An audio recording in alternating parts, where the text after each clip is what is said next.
Welcome to the Introduction to Legal Research Part 4.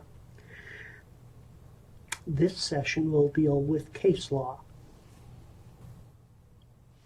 Some people think that every legal case is published and available online. This is not true. The library does not have access to Missouri County or Circuit cases, whether they be criminal or civil. These court records usually are available for a fee from the clerk of the court where the case was tried. A court interprets the law and regulations enacted by other governmental bodies based on the cases brought before it.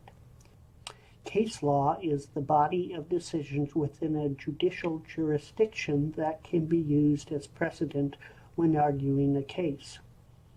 Cases from other jurisdictions may be used as a persuasive argument, but they are not a precedent. The decisions of higher courts are binding on the lower courts in its jurisdiction. Thus, a decision by the United States Supreme Court is enforced in all jurisdictions. When a case is appealed, the higher court does not review the whole case. Instead, they are looking at particular points of law relating to how the original case was handled. Once a decision on a case is made, the results are published as a slip opinion. This is the first record of the court's action. However, only decisions that are likely to be cited as precedent are published. These cases and many unreported cases are available through Thomson Reuters Westlaw and Nexus Uni. For each jurisdiction, there is a reporter which gathers the published opinions of the court in chronological order. These are only the published cases. They do not include the unpublished cases. A typical citation to a case will begin with the volume number, then an abbreviation for the reporter and the page number.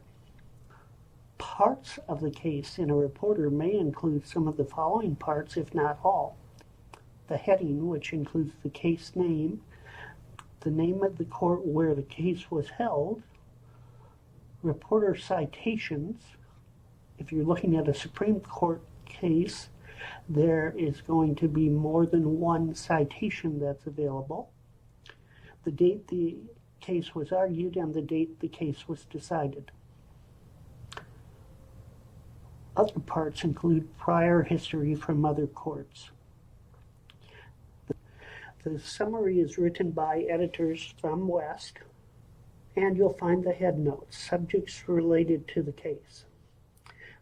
The West key number system is used to organize points of law and is consistent throughout all West publications.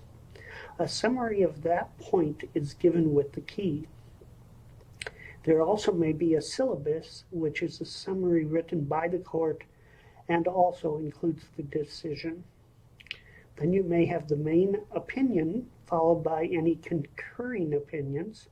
That is, a judge agreed with the court's decision, but not with the rationale given.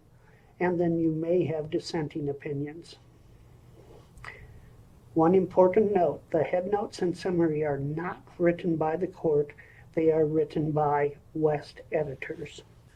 There are official and unofficial reporters. However, some states have named West Regional Reporter their official publication. Missouri uses the Southwestern Reporter, published by Thomson Reuters Westlaw, as its official reporter. Digests are one way that case law can be located by topic. Digests are a Thomson Reuters Westlaw publication and only available in print. They do use the West key number system that can also be used online to locate cases. In the Missouri Western Library, we have older print volumes of the Supreme Court Digest and the Missouri Digest. The library stopped receiving these in 2019, and they are no longer updated.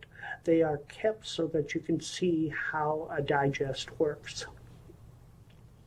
The example here comes from the Missouri Digest, from the volume for criminal law. To see where a case is listed in the digest, use the table of cases. There also is a descriptive word index that can be used to locate your subject and then cases related to it.